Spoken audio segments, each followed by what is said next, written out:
오늘 디모데후서 3장 1절에서 7절인데요. 너는 이것을 알라 라는 제목으로 하나님 말씀 전하겠습니다.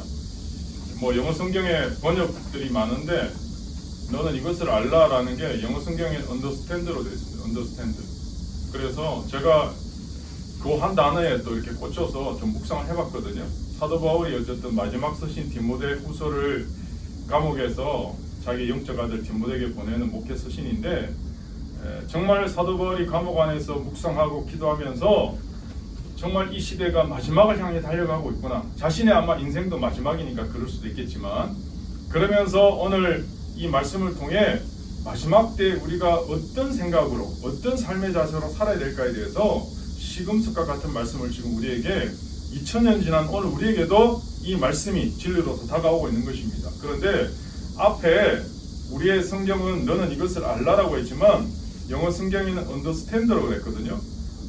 우리가 오늘 이 시대를 살면서 잘 생각해야 되겠구나, 이 시대가 어떤 시대인지 잘 이해하고 살아야 되겠구나 라는 생각이 들었어요. 왜냐하면 사단은 계속 우리를 미혹해 만들거든요. 다시 말해서 헷갈리게 만든다는 거예요. 이게 그런가? 이게 그런가?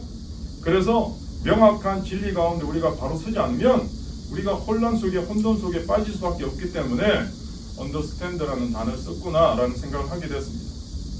저와 여러분이 지금 소속해 있는, 몸담고 있는 소위 우리 개신교는 1517년 수도원 수도사이자 또 신학교 교수였던 마르틴 루터가 어쨌든 그렇게 해서 시작된 종교라고 할 수 있습니다. 그래서 우리는 개혁교회 전통에 쓰였다라는 말을 자주 합니다. 그렇게 해서 탄생된 게 오늘 우리 개신교거든요. 그러니까 개혁하려고 개혁된 전통, 리포먼드 처치, 그렇게 시작했는데 개혁된 교회가 계속 개혁을 향해서 가야 되는데 이 개혁이 개악이 되지 않도록 제대로 잘 가야 되는 거죠. 누군가의 말처럼 흘러간 물은 물레방아를 돌릴 수 없습니다. 지금 흐르고 있는 물이 물레방아를 돌립니다. 이런 말 했던데요. 중요한 것은 과거가 아니고 현재라는 거죠. 지금 계속해서 내게 하나님의 임재, 은혜, 그리고 지금도 계속 교회 안에 하나님을 향한 그런 놀라운 은혜가 있느냐가 중요하다는 거죠. 우리가 살고 있는 이 세상이 지금보단 5년 후에, 아니 10년 후에, 50년 후에, 100년 좀 더 나은 세상이 좀 좋겠다, 좀 더 밝은 세상, 좀 더 맑은 세상이 되면 좋겠다 라는 것이 제 가장 큰 열망입니다. 사실은 제가 지금 이 길을 가는 이유, 제가 존재하는 이유, 제가 목사된 이유 중에 하나가, 가장 큰 이유 중에 하나가 이거거든요. 예전에 기독교 철학자, 사회학자들이 모여서, 자칭 이렇게 좀 유명하신 분들이 모여서 지금의 세상을 진단하는 이야기들을 이렇게 토론하는 걸 제가 들은 적이 있거든요. 그분들의 말을 빌리면 1, 2차 세계대전 이후에 20세기가 된 지금까지 세상이 점점점 더 좋은 세상으로 편리해진 건 맞는데 점점점 더 좋은 세상으로 가야 되는데 세상은 점점점 후퇴하고 있다, 이런 이야기를 하더라고요. 그러면서 탄식하더라고요. 사람들이 말세라는 말을 거침없이 사용합니다. 일반인들도 이거 말세 아니야? 심지어 어린아이도 말세야 말세. 왜? 그러니까 학교 가기 싫다고. 그런 어떤 단어들을 그냥 내뱉는 거죠.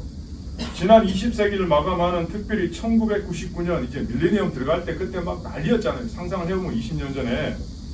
그때 노스트라다무스라는 소위 지구 종말을 예언한다는 사람이 막 예언하는 것 때문에 막 사람들이 세상이 끝이 왔다 그러고 일본의 후지산에서 막 뛰어내리고 별의별 일이 다 있었잖아요. 근데 지금은 세상 사람들이요 오히려 더 말세를 걱정하고 준비하는 시기가 됐어요. 얼마 전에 어떤 분이 세상에서 일어나는 이런 각종 현상들을 보니까 정말 세상이 끝이 다가온 거 아닌가? 말세가 된 거 아닌가? 하는 말씀을 제가 들은 적이 있거든요. 그래서 저는 오늘 성경을 통해서 우리의 말세관을 제대로 정리해야 된다. 그렇지 않으면 우리는 계속 아까 제가 수도 얘기했던 것처럼 혼란이 생길 수밖에 없기 때문에 말세라는 단어부터 우리는 이미 개념을 정리하고 살아야 됩니다. 여러분, 말세라는 단어에 헷갈릴 필요가 없습니다. 성경에서 말하는 말세의 명확한 정의를 한 단어, 한 문장으로 이야기하면 예수 그리스도의 초림과 재림 사이의 전체적인 시간을 말세라고 하는 겁니다. 말세라는 건 시간적 개념입니다. 2000년 전 예수님 오셨던 그 시작부터 다시 오실 그 시간 전체의 길이를 말세라고 하는 겁니다. 그러면 1000년 전에도 말세였죠. 100년 전에도 말세였죠. 10년 전에도 말세였죠. 어제도 말세였어요. 오늘도 우리는 말세를 살고 있어요. 언제까지? 예수님 다시 오실 때까지. 그러니까 말세란 이 단어 때문에 현혹될 필요가 없어요. 그런데 이단들은 이 말세라는 단어로 막 사람을 혹하게 만들고 이상하게 막 사람들을 어지럽게 만든다는 거예요. 분명히 히브리서 1장 1절 2절에 보시면 이렇게 나와 있거든요. 옛적에 선지자를 통하여 여러 부분과 여러 모양으로 우리 조상들에게 말씀하신 하나님이 이 모든 날 마지막에는 아들을 통하여 우리에게 말씀하셨으니 이 아들을 만유의 상속자로 세우시고 또 그로 말미암아 모든 세계를 지으셨다. 아들이 누굽니까? 예수 그리스도잖아요. 이 모든 날 마지막에 말세에 예수님을 통해서 이 모든 걸 지금 하나님이 다 관장하신다는 말씀을 분명히 성경은 하고 있는 거예요. 다시 말해서 오늘 신약 시대를 살고 있는 우리가 바로 말세를 살고 있는 하나님의 백성이라는 거죠. 그럼 도대체 오늘 이 시대의 특징이 뭘까? 오늘 본문 1절에 이렇게 나오잖아요. 너는 이것을 알라. 말세에 고통하는 때가 이른다. 말세를 한마디로 말하면 고통하는 때래. 고통하는 때. Distressing times. 막 사람들이 힘들어하는 고통하는. 그래서 제가 영어 성경 여러 번역들을 보니까 Distressing, Terrible times, Times of difficulty 이런 단어들이 계속 나와요. 제가 이 종합해 보니까 결국은 이 시대는 어떤 시대냐? 사람들이 너무너무 고통하고 힘들어하고 어려워하는 시기. 이게 바로 오늘 이 시대라는 거예요. 여러분 베드로전서 5장 8절에도 보시면 근신하라 깨어라 너희 대적 마귀가 우는 사자같이 두루다니며 삼킬 자를 찾는다 이렇게 나와요. 다시 말해서 말세는 마귀가 배고픈 사자처럼 먹이를 집어 삼키려고 막 돌아다니고 있는 그 시대, 강력하게 마귀가 역사하는 시대, 그게 바로 말세라는 거예요. 그래서 디모데전서 4장 1절에도 사도 바울은 이렇게 기록합니다. 그러나 성령이 밝히 말씀하시기를 후일에 어떤 사람들이 믿음에서 떠나 미혹하는 영과 귀신의 가르침을 따르리라 이렇게 나와요. 말세가 되면요 사람들이요 미혹하는 영과 귀신의 가르침을 따르는 시대가 된다는 거예요. 여러분 말세가 되면 악한 영이 막 날뛰는 시대입니다. 배고픈 사자처럼 먹이를 찾아 두루다니면서 삼킬 자를 찾는 시대입니다. 사람들은요 귀신의 가르침을 미혹하는 영을 막 쫓아가는 그런 시대입니다. 그래서 오늘 저와 여러분의 이 역할이 대단히 중요하다는 거죠. 하나님의 백성의 역할이 중요하다는 거죠.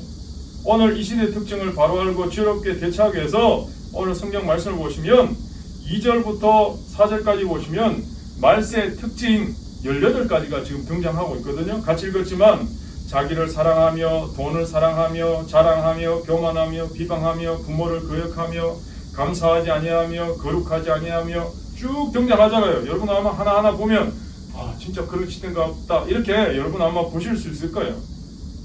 하나하나 살펴보면 좋겠지만 전체적으로 보면서 그럼 도대체 말세를 당한 우리들이 어떻게 살아야 되나 정리해 보겠습니다. 첫 번째는 하나님에 대한 사랑을 다시 철저히 점검하고 살아야 됩니다. 여러분 모든 문제의 핵심은 사랑의 문제입니다. 사랑의 문제. 모든 문제의 핵심은 사랑입니다. 사랑. 다시 말해서 말세에는요 정당하게 사랑해야 될 사랑의 가치관이 다 뒤집혀버리는 시대입니다. 성경에서 하나님 인간을 지으신 목적 중에 하나는 하나님을 사랑하고 이웃을 사람을 제대로 사랑하는 게 인간의 지원받은 목적입니다. 그런데 말세가 되면 이 사랑의 대상이 다 바뀌어버려요. 2절 4절을 보시면 사람들은 자기를 사랑하고 이 개인주의를 넘어서 완전 에고이즘, 극단적 자기 이기주의 더 나아가서 돈을 사랑하고 쾌락을 사랑하는데 하나님 사랑하는 것보다 더 한다는 거예요. 말세가 되면 나를 중심으로 세 가지 관계로 설정할 수 있습니다. 첫 번째는 하나님과의 관계, 두 번째는 이웃과의 관계, 세 번째는 물질과의 관계거든요. 그래서 우리 신앙생활은 이 세 가지 관계를 어떻게 정립하냐에 따라서 신앙의 건강성을 측정할 수 있습니다. 특별히 히브리인들은요 10계명을 세 부분으로 나누거든요. 1계명부터 3계명까지를 하나님과의 관계, 대신 관계라고 보통 해요. 그리고 5계명부터 7계명까지를 이웃과의 관계인 대인 관계, 그리고 마지막 8계명부터 10계명까지는 물질과의 관계인 대물 관계. 캐나다 영성 작가인 지금 돌아가셨지만 마르바 던이라는 분이 쓴 안식이라는 책에 나온 얘기거든요. 미국의 미식 축구팀 가운데 샌프란시스코를 대표하는 미식 축구 좋아하시면 모르겠는데 포티나이너스라는 팀이 있어요. 49. 이분들이 이 이름을 붙인 이유가 있거든요. 1849년에 미국 서부에 이 황금 노다지를 찾아서 막 이렇게 골드러시 하던 그 사람들의 이야기거든요. 그래서 샌프란시스코를 개척했던 49년대 사람들 이런 뜻이거든요. 그 팀이 이제 그 이름으로 땄는데, 그때 서부로 마차를 타고 동부에서 막 그렇게 금캐로 가던 사람들 중에 두 종류의 사람이 있었다는 거예요. 한 부류의 사람은 주일도 쉬지 않고 막 빨리 가서 금캐야 되니까 안 쉬고 7일을 그냥 쉬지도 않고 달려갔던 사람. 한 부류는 6일은 열심히 달리고 주일은 모든 걸 멈추고 예배드리고 쉬고 그리고 갔던 사람. 여러분 어떻게 됐을 것 같아요? 처음에는 주일을 쉬지 않고 7일에 7일을 달린 사람들이 빨리 갔죠. 물론 훨씬 앞서갔죠. 7일 가야 되는데 엿새만 6일만 가고 하루 쉬는 사람은, 하나님께 예배한 사람은 뒤처질 수밖에 없었겠죠. 그런데 그렇게 빨리 가던 사람이 흔히 말하는 주일 질주파들이 점점 지쳐가는 거예요. 왜? 안 쉬니까 말도 병들고 사람도 병들고 스트레스에 그냥 극이 달해서 서로 막 싸우고 문제가 생기고 가다가 계속 문제가 생기는 거예요. 그런데 주일 성수파들은 하루 쉬고 더 힘을 재충전해서 건강해서 열심히 달리다 보니까 서부에 이르렀을 때는 주일 성수파들이 훨씬 더 빨리 도착하고 건강하게 그 일을 할 수 있다는 거예요. 금을 오히려 차지했다는 거죠. 그래서 이 포티나이너스라는 이 샌프란시스코의 이 팀이 그 이름을 따서 미식축구 이름도 붙이고, 오늘날도 우리에게 6일은 열심히 일했지만 7째 날 주일날 쉬는 게 얼마나 중요하냐, 영도 쉬고 몸도 쉬고 안식하는 게 참 중요하다 이야기를 우리에게 하고 있는 거거든요. 원래 하나님 인간을 창조하실 때 이 세 가지 관점에서 우리에게 다 회복시키도록, 하나님과의 관계는 다시 말씀드리지만 예배를 통해 월십해야 되고, 이웃과의 관계는 사랑을 통해서 연결되어지고, 물질과의 관계는 잘 사용하도록 주신 물질.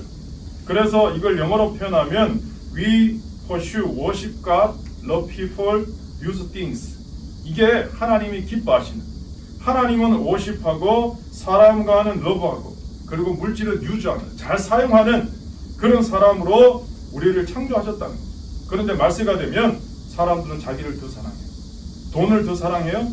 쾌락 사랑을 하나님 사랑하는 것보다 더 한다는 거죠. 예배해야 되는데 예배를 무시해요. 하나님 무시해요. 그리고 이웃을 사랑해야 되는데 이웃은 오히려 이용해 먹어요. 물질을 더 사랑해요. 여러분, 이 시대에 사람 알기를 우습게 하는 시대 아닙니까?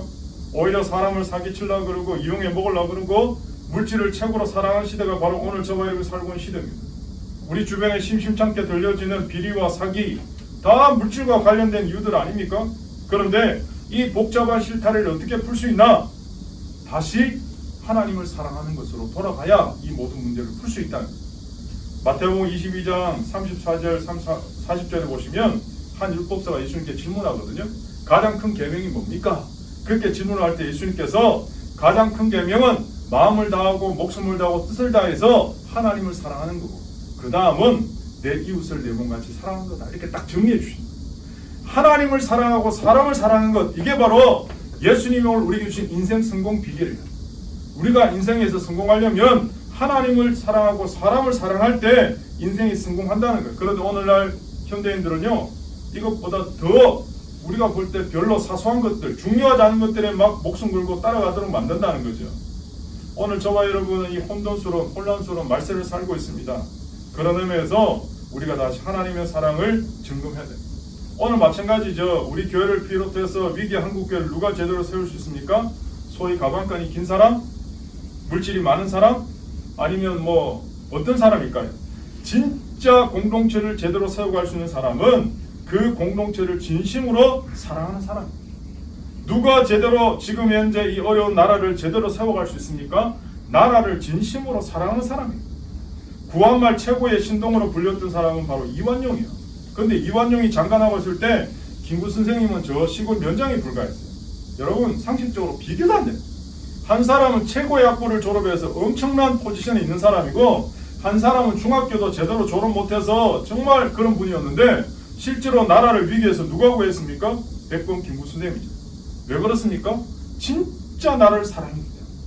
그러므로 우리가 말씀해보게 될 고백은 주님, 내가 주님을 사랑합니다. 정말 내가 하나님을 사랑하는가를 물어야 됩니다. 이 고백이 회복될 때 우리는 인생에서 다시 하나님께 쓰임받을 수 있는 거죠. 이 고백을 어디서 회복합니까? 예배를 통해 회복합니다. 그래서 여러분, 내가 이 예배를 통해 살아나야 우리 가정이 사는 거예요. 우리 가정이 예배를 통해 살 때 우리 자녀들이 살고 교회가 살고 이 나라가 살 수 있는 거예요. 부활하신 주님이 요한복음 21장에 베드로 찾아가셨잖아요. 세 번이나 부인하고 도망간 베드로에게 예수님 질문하셨잖아요. 뭐라고 질문하셨습니까? 너 돈 많이 벌었냐? 학위 몇 개 땄냐? 아니면 너 어떻게 저렇게 성공했냐? 근데 예수님 뭘 물으셨어요? 요한 아들 시몬아, 이 사람들보다 네가 나를 더 사랑하냐? Do you love me more than these people? 이 사람들보다 네가 나를 더 사랑하느냐? 사랑을 확인하셨잖아요. 그래서 여러분, 오늘 저와 여러분이 드리는 이 교회가 더 사랑교회 아닙니까? 러브 모어 처치. 하나님이 오늘 우리에게 정말 주님을 사랑하느냐 묻고 계신 거예요. 제가 능력과 준비를 무시하는 게 아니고 원리를요, 원리를. 오늘 이 마지막 때를 살아가는 말세를 살아가는 우리가 세상 가운데 승리하고 이길 수 있는 비결은 진실로 주님을 사랑할 때 승리할 수 있다는 사실을 꼭 기억하시기를 축복합니다. 두 번째는 명확한 하나님의 말씀이 선포되고 그 말씀을 붙들어야 돼요. 제가 예전부터 청년들 만나면 그렇게 큐티를 강조하고, 큐티가 절제인 건 아니지만 최소한의 그냥 마지노선으로, 방법으로 이거라도 해야 마지막 때 그래도 하나님 말씀이라도 좀 묵상해야 승리할 수 있다라는 비결로 제가 큐티를 그렇게 강조한 목사였거든요. 저희 아이들한테도 맨날 큐티 성경편을 확인 안 해도 큐티했냐 맨날 물어보고 지금도 큐티. 마틴 루터가 종교개혁을 완성시킬 수 있던 방천과도 같은 일은요, 그 당시에 평민들도 읽지 못했던 다 라틴어로 성경이 되어 있으니까 못 읽잖아요. 어떻게 읽습니까? 그런데 그 라틴어를 평민들의 언어인 독일어로 성경을 번역했기 때문에 개혁이 불일 듯 일어난 거예요. 어마어마한 일이 벌어진 거죠. 마치 조선시대 세종대왕이 한글 만드신 거하고 똑같잖아요, 사실은. 그러므로 여러분, 하나님 말씀을 제대로 붙들어야 돼요. 하나님 말씀을 제대로 안 붙들면 어떻게 됩니까? 하나님 말씀은 능력이거든요. 기독교의 생명은 하나님 말씀이 있어요. 대표적인 말씀이 히브리서 4장 12절입니다. 하나님의 말씀은 살아있고 활력이 있어 좌우의 날씨는 어떤 것보다 예리해서 혼과 영과 및 관절과 골수를 찔러 쪼개기까지 하며 또 마음의 생각과 뜻을 감찰한다. 그런데요, 말세가 되면요, 마귀는 자꾸 하나님 말씀을 떠나게 만들고 엉뚱한 것에 집중해 만들어요. 의식이나 태도, 모양. 그래서 교회를 부흥시키는 것도 자꾸 이상한 거 득지득지 갖다 붙이는 거예요. 교회 부흥하지 못한 이유가 주차장이 없다느니, 세미나가 없다느니, 멀티시설이 부족하더니 자꾸 이런, 제가 그걸 무시하는 게 아니에요. 그런데 이 모든 뿌리는 다 어디서 나와? 실존주의적 뿌리에서 나와요.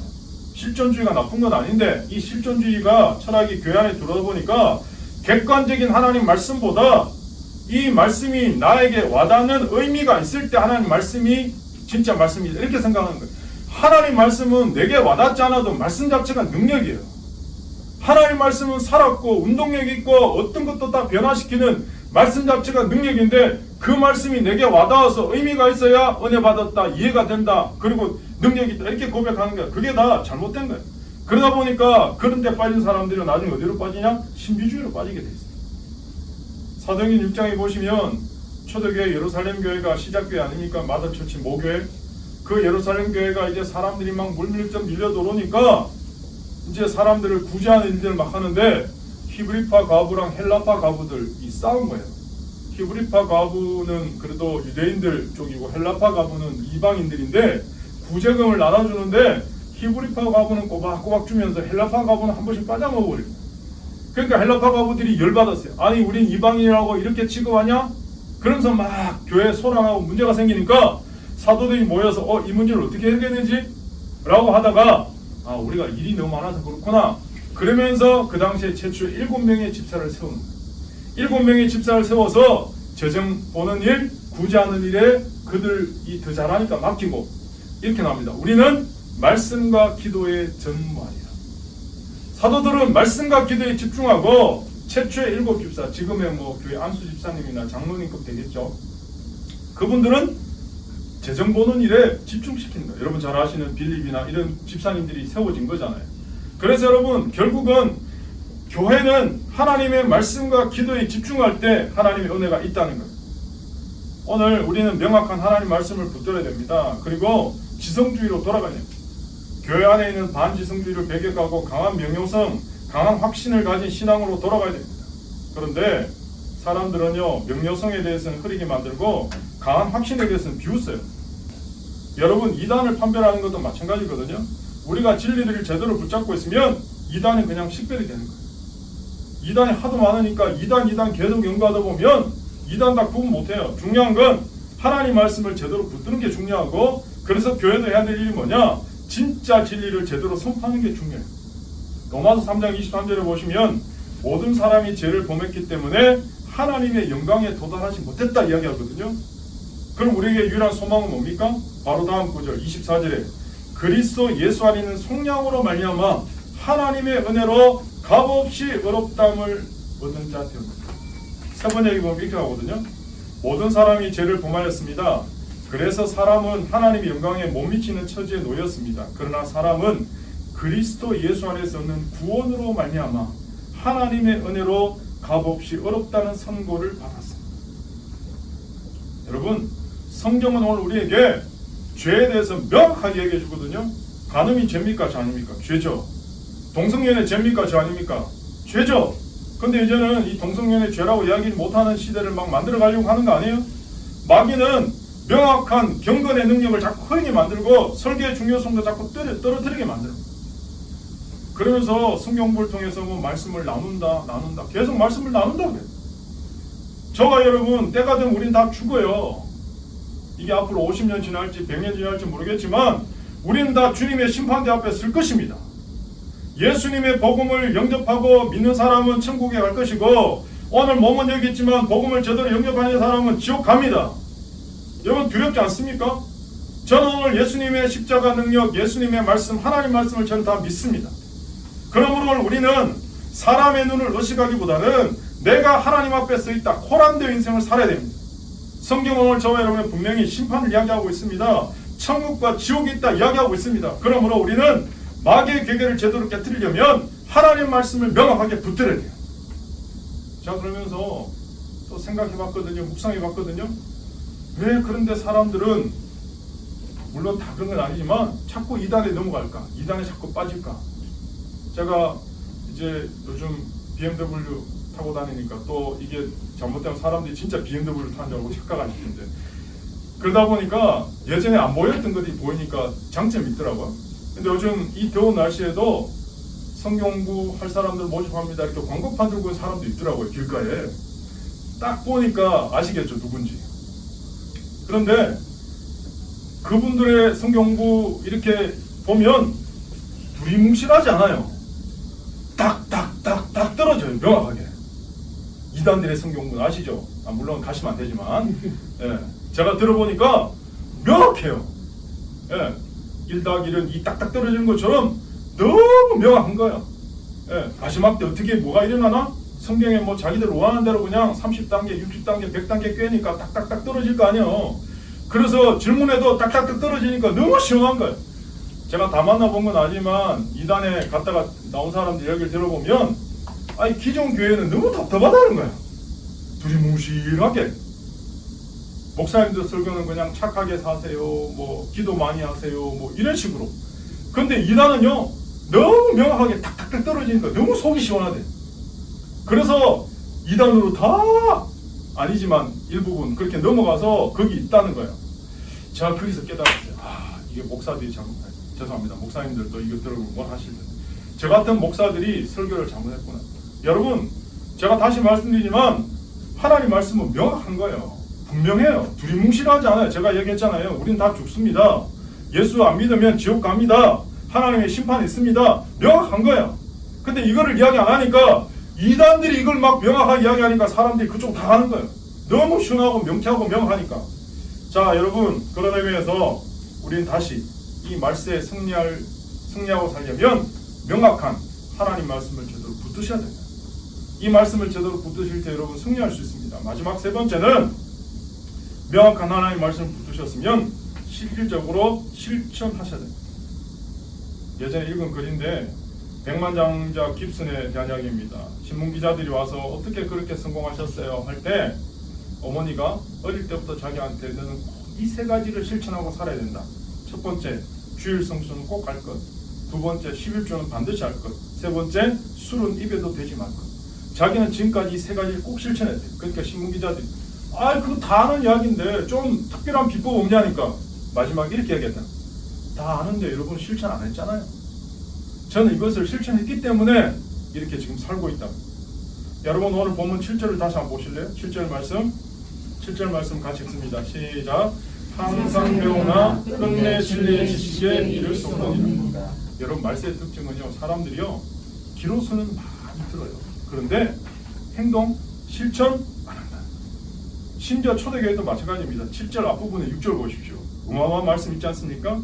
그들 중에 남의 집에 가만히 들어가 어리석은 여자를 유인하는 자들이 있으니 그 여자는 죄를 중히 지고 여러 가지 욕심에 끌린 바 이렇게 나옵니다. 여러분 초대교회 때도요 여자들 유인해서 간음하고 범죄하고 2000년 전에 있었다니까. 교회 안에, 세상에서 있는 게 아니고 교회 안에 이런 일이 있었다니까요. 그러니까 여러분 조심하셔야 돼요. 깨어 있어야 돼요. 우리도 마찬가지입니다. 하나님 말씀을 듣기만 하고 행동하지 않으면 별반 차이가 없다는 거예요. 우리는 말씀에 대한 순종이 있어야 돼요. 요즘 매일 성경 큐티 본문이 예레미야 아닙니까? 제가 성경에서 제일 힘들어하는 묵상하기 제일 개인적으로 힘들어하는 본문 중에 하나가 예레미야거든요. 예레미야 말씀 보면 가슴이 아파서. 근데 여러분 요즘 여러분도 계속 같이 매일 성경 예레미야 하시면 저랑 동일한 마음이신지 모르겠지만 남유다 백성들이 하나님 앞에서 징계와 심판받는 가장 첫 번째가 뭡니까? 말씀에 대해서 순종이 없는 거야. 말씀에 대해서. 그렇게 선지자들 보내서 돌아오라 얘기했는데도 귀를 막고는 마음을 돌이키고는 그리고 형식적인 재물만 드리고는 다 했다 생각하고 실제로 삶의 자리에서는 우상천지. 어저께 본문에도 나오잖아요. 성읍의 숫자만큼 우상 숫자가 있대요. 마치 이웃나라처럼. 그 정도로 우상을 씁니다. 한 집 끌라 한 집 우상이 다를 정도로. 지난주에 예수님의 공생의 첫 번째 표적 사건 뭐였습니까? 가나 혼인잔치 물로 포도주 만든 거잖아요. 여러분 그 물로 포도주 만드는 예수님의 기적을 누가 체험했습니까? 무명의 하인들, 이름도 없던 물동원 하인들. 그들이요 예수님이 떠다 주라 했을 때 행동하지 않았으면, 실천하지 않았으면 기적을 경험할 수 없었잖아요. 그런데 예수님 말씀에 순종하니까, 떠다 주니까 물이 포도주가 됐구나. 오늘 우리 인생도 마찬가지입니다. 제가 자꾸 청년들 만난 이야기에서 죄송하지만 제가 만나면 꼭 3P를 이야기하거든. 3P. 너 인생에 꿈이 있냐? 너 인생에 목표가 있냐? 그럼 3P가 중요하다. 첫 번째 P, 픽처링. 그림을 그려야 돼. 너 뭐 되고 싶냐? 인생이 뭐 하고 싶냐? 그림을 자꾸 그려야 돼. 생각하는 것보다 말하는 게 더 명확하고 말하는 것보다 글씨를 쓰는 게 더 명확하고. 그래서 흐릿한 잉크가 똑똑한 기억력보다 낫다 이런 말이 있거든요. 그래서 기록이 중요해요. 기록. 그래서 대가들은 보면 다 기록해요. 그래서 저도 지난번에 말씀드렸잖아요. 제가 원래부터 일기를 써야겠다. 그래서 어제까지 일기 제가 지금 쓰고 있지 않습니까? 기록이 중요하거든요. 그래서 픽처링, 그림을 그려요. 자, 픽처링 했으면 그 다음 뭐 해야 되냐? 이 꿈을 누가 이루어주냐? 하나님 이루어주니까 프레임. 하나님께 기도해. 하나님, 내 꿈이 이런 꿈이 있는데 하나님 이루어주세요. 프레임. 마지막 세 번째 P가 뭐냐? 프랙티싱. 아무리 그림을 그리고 프레임해도 프랙티싱하지 않으면 그 꿈은 이루어지지 않는다. 제가 요즘 10대, 20대 중학생이든 고등학생이든 대학생이든 만난 애들한테 이거 구참 이야기하거든. 그럼 애들은 딱 알아들어요. 실천이 없으면, 행동하지 않으면 이루어지지 않는 거죠. 그런데 사람들이 이렇게 이야기합니다. 목사님, 마음은 원인데요, 육신이 약해요. 제가 생각했어요. 마음은 원인데 육신이 약하다? 가만히 보니까요, 처음부터 마음이 원하지 않아서 안 하는 거예요. 여러분, 내가 정말 하고 싶으면 하잖아요. 마음이 원인데 육신이 약하다고요? 아닙니다. 예를 들어볼까요? 솔로몬 보세요.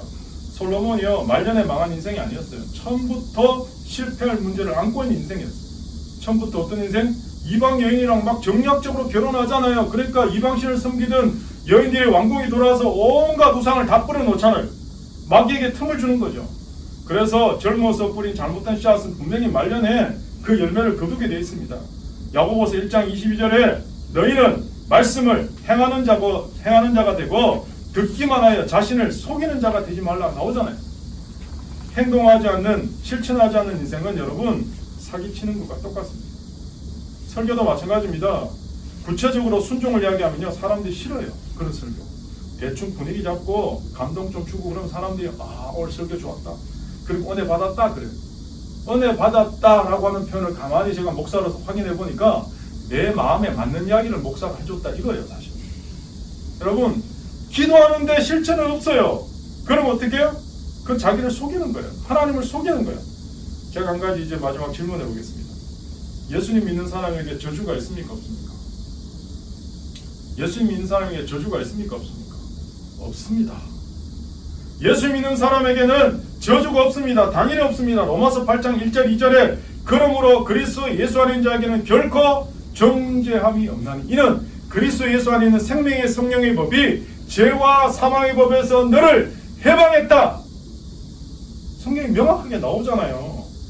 근데 예전에 한국의 히트친 책 중에 메를린 히키가 쓴 가게에 흐르는 저주를 끊어야 산다 이런 책이 나왔거든요. 그걸 또 어떤 박사님이 가게에 흐르는 저주를 끊어야 산다, 끊어라 라는 책을 끊어야 산다 또 보충해서 나왔어요.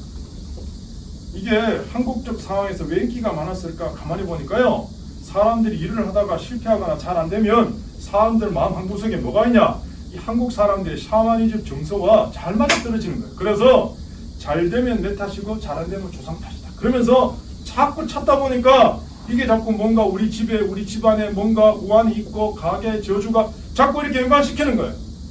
여러분 명확하게 말씀드리지만 예수 안에는 정죄함이 없습니다. 이미 우리를 해방시키셨습니다. 사도 바울 보세요. 사도 바울이 수많은 위험과 자신에게 심지어 가시가 있어도 사도 바울은 저주라고 생각하지 않았어요. 물론 사단이 끊임없이 사도 바울의 사역을 방해하고 시험을 가져다 줬지만 적어도 사도 바울은 믿음으로 극복하고 승리한 사람이에요. 그래서 여러분 성도란 하나님의 말씀과 성령을 묵상하고 살아야 될 사람들이에요. 근데 요즘 보니까요 자꾸 귀신을 묵상하는 사람이 있어요. 마귀를 묵상하는 사람이 있어요. C.S. 루이스 같은 분은 자꾸 귀신 찾으면 귀신 들리게 된다 이런 이야기 합니다. 오늘 저와 여러분은 하나님의 말씀으로 승리한 인생이 되어야 될 줄 믿습니다. 더 나아가서 오늘 저와 여러분은 성령 안에서 자유한 하나님 백성들임을 믿습니다. 여러분 성령 안에서 자유하시기를 축복합니다. 오늘 본문에서도 예수 믿는 초대교회 사람들 중에요, 나 믿음으로 구원받았으니까 이 정도 죄는 괜찮을 거야, 하나님 봐주실 거야. 천만에요 여러분. 그렇게 죄를 만만하게 보시면 안 됩니다. 철저히 회개하고 죄에 대해서 민감한 삶을 살아야 됩니다. 오늘 저와 여러분은 악한 마귀를 물리치고 승리하는 삶을 살아야 됩니다. 여러분 기도에 관한 책 10권 읽는 사람보다 기도에 나와서 1시간 기도한 사람을 마귀는 더 무서워합니다. 여러분 영어로 책임감이라는 단어 동사역이 뭡니까? 리스판스. 응답하는 거예요. 책임에는 행동, 실천이 따르는 거예요. 말씀을 정리합니다. 사랑하는 여러분, 살아계신 하나님을 믿으십니까? 진짜 예수님 믿으십니까? 제가 목사로서 이번 주에도 이렇게 기도하면서 참 부끄러운 게 내가 제대로 못 믿으니까 자꾸 이렇게 마음이 염려가 있고 근심이 있고 마귀가 자꾸 시험을 주고 나를 자꾸 갖고 노는구나, 장난치는구나 그런 생각이 들더라고요. 그래서 그냥 확실히 맡기자. 주님 앞에 맡기자. 못 믿으니까, 제대로 못 믿으니까, 못 맡기니까 자꾸 마귀가 시험을 주고 장난치는 거 아닌가? 제가 그런 결론을 내렸습니다. 오늘 우리 모두가 우리 인생의 모든 문제를 주님께 맡기면 주님은 우리를 돌보신다, 케어포 하신다 분명히 약속하셨습니다. 사랑하는 여러분, 우리는 이 어려운 때 말세를 살고 있지만 승리할 수 있습니다. 3가지입니다. 첫 번째, 하나님을 정말 내가 사랑하는가를 점검하셔야 됩니다. 두 번째, 하나님의 명확한 말씀 붙들고 그 말씀을 선포하고 사셔야 됩니다. 마지막 3번째, 말씀에 대해서 순종하는, 실천하는, 그래서 여러분 이 말씀 붙들고 하루하루 믿음으로 승리하는 무대를 지나가지만 승리한 여러분 되시기를 예수님 이름으로